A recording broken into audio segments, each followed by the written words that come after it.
बहुत शुक्रिया हमारे साहब आपका कि आपने अर्ली इन द मॉर्निंग हमें ज्वाइन किया। सबसे पहले तो जो इमरान खान साहब ने जनरल फैज़ हमीद के ओपन ट्रायल का मुतालबा किया है, जिस पे सख्त रद्द अमल आ रहा है सर, ये ओपन ट्रायल वाला मामला जिसका मुतालबा किया गया है, आप ज़रा हमें बताएं। बिस्मिल्लाहिर्रहमानिर्रहीम, इय्याका नाबुदु व इय्याका नस्तईन। देखिए, इस तरह है कि मुझे नहीं पता कि इसमें सख्त रद्द अमल की ज़रूरत क्या थी। एक सिंपल सी चीज़ है, जनरल फैज़ हमीद को आर्मी ने पकड़ा था बेस्ड ऑन सुप्रीम कोर्ट के जो डिसीजन है कि जिसमें उन्होंने कहा है जो टॉप सिटी का जो वाक़या हुआ था उसमें जब ये डीजीसी थे, दैट मीन्स सर्विंग जनरल थे, तो इन्होंने वहाँ पे कुछ किया था। एक तो पहले सवाल उठता है, ये डेफिनेटली उनका इंटरनल मैटर है बिकॉज उस वक्त वो सर्विंग थे। नंबर टू, वो देखना पड़ेगा कि डीजीसी इंडिपेंडेंटली कर सकता है नहीं कर सकता, अगर नहीं कर सकता हु एल्स वाज इन्वॉल्व्ड, ठीक है। तो वो चीज़ें तो फौज जाने और उनका काम जाने। अब उसके एंड में जो अता तारड़ साहब हैं, अब मुझे नहीं पता कि वो सोच क्या रहे थे या किस लिहाज से कर रहे थे, बेस्ड ऑन प्रॉबली जो लास्ट सेंटेंस आईएसपीआर ने ऐड किया था कि जनरल फैज़ हमीद ने रिटायरमेंट के बाद भी जो कोड आर्मी का कोड है उसकी वायलेशन की थी, और उस बेसिस पे उन्होंने कुछ ऐसी उसको मतलब कोई ऐसी बात नहीं की जिसे हम ये अखज़ करें कि उसका इमरान खान या पीटीआई या किसी के साथ कोई लिंक आ रहा है। उन्होंने कहा उन्होंने कोड की वायलेशन की, दैट कुड बी एनीथिंग, ठीक है। सो उस पे जब अता तारड़ ने कहा कि जी ये तो पीटीआई और 9 मई और इमरान खान और वो सारी चीज़ें, जब उन्होंने ये उल्टी सीधी बातें कर ली तो उसके बेसिस पे अब दो चीज़ें होती हैं। एक इंटरनल मैटर जिसमें उनका कोर्ट मार्शल हो रहा है, और दूसरा वो मैटर जो कि पीटीआई से रिलेटेड है। जब इमरान खान से पूछा, उन्होंने 3 बातें की। उन्होंने कहा number 1, as a professional army officer उन्होंने बहुत अच्छे खिदमात दिए, जिस पे उन्होंने उनको कहा था कि ये एक इस मुल्क का सियासत है based on during his tenure from July 2019 to 2021 Pakistan में सबसे कम दहशतगर्दी हुई। So that credit goes to the ISI and its chief, तो ये उसको ड्यू क्रेडिट जाता है। नंबर 2, जब अफगानिस्तान का मसला आ रहा था अमेरिका के साथ, तो उन्होंने कहा कि उन्होंने बड़े अच्छे तरीके से हैंडल किया, और उन्होंने विश किया कि काश ये अगर अफगानिस्तान से निकलने के बाद जो थोड़ा पीरियड होता है, इस दौरान में अगर जनरल फैज़ होते तो जो पोस्ट इनखिला ऑफ यूएस फोर्सेस थी वो भी बड़ी स्मूथली हो जाती है, और उसमें ये जो अभी जो मसले हुए हैं तो शायद वो ना होते, उसको हैंडल कर देते। तो that was the other comment. अब तीसरी चीज़ ये थी कि उन्होंने कहा कि एज प्राइम मिनिस्टर मेरा उनके साथ इंटरेक्शन सिर्फ तब तक था जब वो डीजीआईएसआई थे, क्योंकि डीजीआईएसआई और चीफ ऑफ आर्मी स्टाफ ये 2 ऐसी पोस्ट हैं जो प्राइम मिनिस्टर की सवाबदीद है, वो इनके साथ डायरेक्ट 1-on-1 होते हैं, बाकियों के साथ नहीं होते। डीजीसी या कोई और उनके साथ नहीं होती, डीजीएमआई उनके साथ नहीं होते, सिर्फ इनके साथ 1-on-1 होते हैं, ठीक है। और ये उनका इस्तेकाक होता है, इनको अपॉइंटमेंट भी वो डायरेक्ट करते हैं।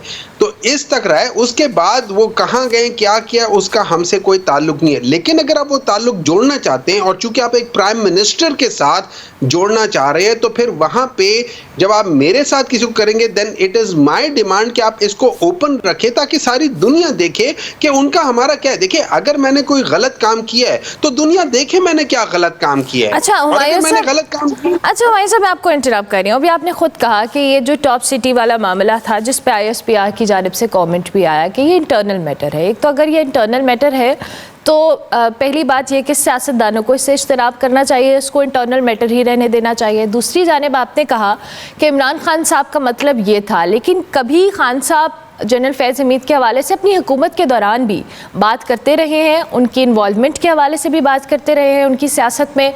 उसके बाद जब अभी आर्मी एक्ट की खिलाफ वर्जी पर उनके खिलाफ कार्रवाई के हवाले से बात हुई, तब उन्होंने कहा हमारा लेना देना नहीं है। फिर उन्होंने उनको कभी ओन किया, कभी डिसोन किया।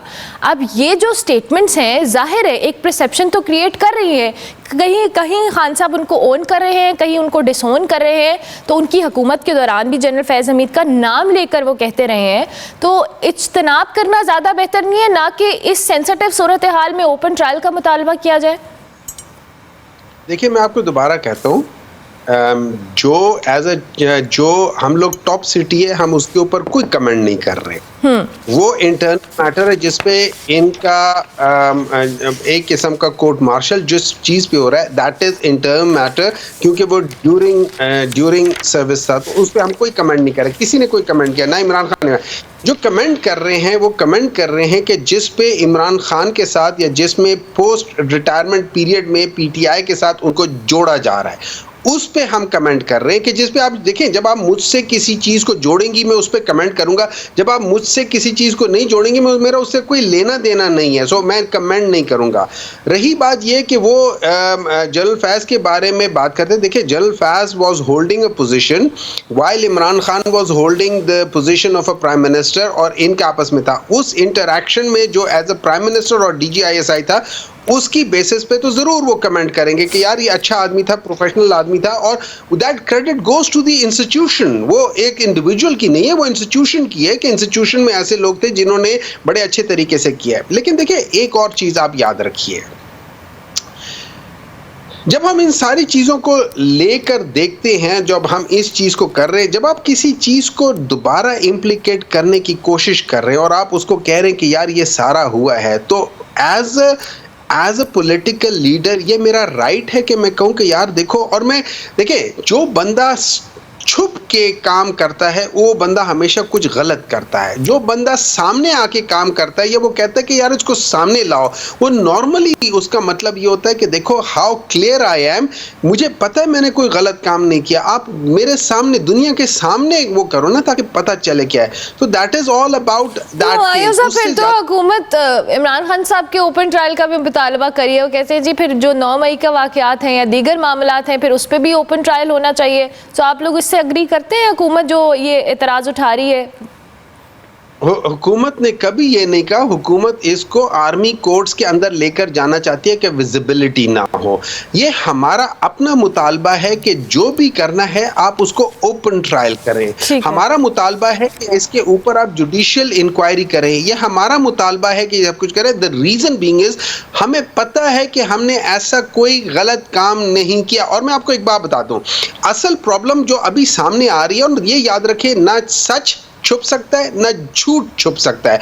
अभी जो ख्वाजा आसिफ साहब ने जो बातें की हैं, और इसको जाहिद हुसैन साहब ने कल के डॉन में वो पूरा एक आर्टिकल लिखा था, आप देखें साफ उससे पता चलता है कि ख्वाजा आसिफ साहब कहते हैं ये मेरे सामने हुआ है कि मियां नवाज शरीफ साहब ने एक अपने दोस्त जो कि लेफ्टिनेंट जनरल क्या नाम था उनका, आसिफ या कौन था, उनके इजाज, लेफ्टिनेंट जनरल इजाज, जो कि सुसर हैं बाजवा साहब के, जनरल बाजवा साहब के सुसर हैं, उनके कहने पे विदाउट मेरिट बाजवा साहब को प्रोमोट किया, और बकौल ख्वाजा आसिफ साहब के जनरल फैज को भी उन्होंने किया। इन दोनों की जो तानियाती थी वो मियां नवाज शरीफ ने आउट ऑफ टर्न या जो किया वो किया, और उनको ये एश्योरेंस दी गई थी फ्रॉम जनरल एजाज साहब कि ये लोग आपके लिए होंगे। और फिर हम 2019 में चले जाते हैं। अब ये याद रखें, 2019 में ख्वाजा आसिफ, एहसन इकबाल,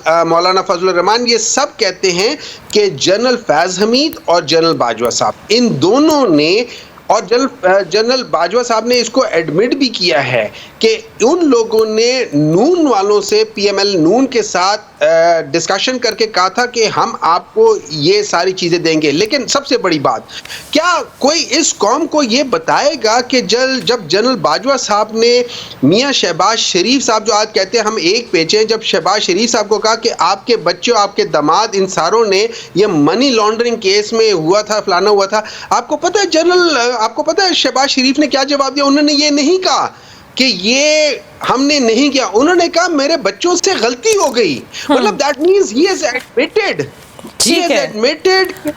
हम लोगों ने ये मनी लॉन्ड्रिंग की है, मेरे बच्चों ने मनी लॉन्ड्रिंग की है। That is an acceptance of the crime. सही, ठीक हो गया। अच्छा हुमायूं साहब, आप ज़रा जलसे पे आ जाते हैं। इस्लामाबाद जलसे के लिए तहरीक इंसाफ की तैयारियां बड़ी ज़ोर शोर से थीं, और उस दिन हलीम आदिल साहब भी थे, उनके मुताबिक कि हमने ये तैयारी कर ली है, जलसा हर हाल में होगा। इंतज़ामिया ने NOC मनसूख कर दी है, लेकिन आप लोग जलसा नहीं कर रहे, डिले। जलसा होगा? देखिए, जो जलसा इसलिए होगा कि हर एक चीज़ की एक हद होती है। हम एज अ पाकिस्तानी, ये हमारा राइट है आर्टिकल 15, 16, 17 के तहत कि हम peaceful demonstration, peaceful assembly, peaceful सारी चीज़ें कर सकते हैं और वो हमारा हक है। उसके लिए हमें किसी से एज सच इजाज़त की ज़रूरत नहीं है। लेकिन अगर जब हम इजाज़त लेते हैं, क्योंकि हम देखते हैं इसमें इस दौरान में पिछले 1 महीने में ना तो TLP ने इजाज़त ली, ना मौलाना फजलुर रहमान ने जब कराची में किया था इजाज़त ली, ना जमात इस्लामी ने इजाज़त ली। लेकिन हम लोगों ने as a responsible citizen, as a responsible political party हमने इजाज़त ली और हमें इजाज़त दे दी गई थी। जब हमें इजाज़त दे दी गई थी, और ये कोई पहली बार नहीं है, कोई तीसरी बार हम लोग इजाज़त मांग रहे हैं। इस दफ़ा हम लोगों ने कहा कि हम अपना right of peaceful demonstration exercise करेंगे।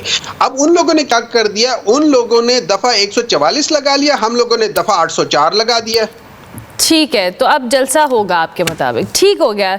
सेनेटर हुमायूं मेमन साहब हमारे साथ मौजूद थे। बहुत शुक्रिया आपके वक्त का सर। रहनुमा PTI मौजूदा सियासी सूरत हाल के ऊपर, और उनके मुताबिक अगर इस्लामाबाद इंतज़ामिया ने NOC मनसूख किया, उसके बावजूद तहरीक इंसाफ जलसा करेगी। ब्रेक